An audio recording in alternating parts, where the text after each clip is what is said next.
Yashoda hospital Somajiguda के doctors ने chief minister Chandrashekhar Rao को मशवरा दिया कि वो एक हफ्ते तक मुकम्मल आराम करें, क्योंकि चीफ मिनिस्टर ने कमजोरी और अपने दाएं हाथ में शदीद दर्द की शिकायत की थी। जुमे को सुबह तकरीबन 8 बजे चीफ मिनिस्टर ने कमजोरी और बाएं हाथ में शदीद दर्द की शिकायत की।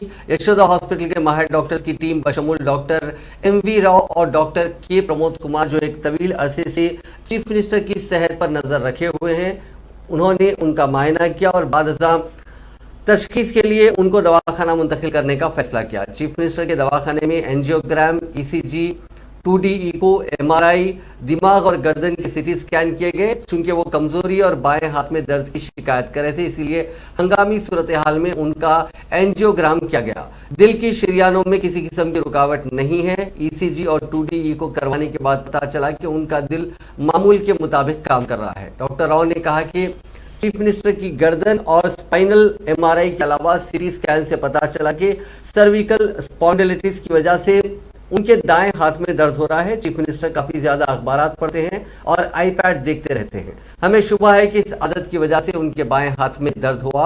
वो कई दौरे करते हैं और खिताब भी करते हैं, जिसके नतीजे में थकावट होती है, इसीलिए उनको एक हफ्ते के आराम का मशवरा दिया गया। उनका इलाज करने वाले डॉक्टर्स ने कहा कि चीफ मिनिस्टर को डिस्चार्ज कर दिया गया है।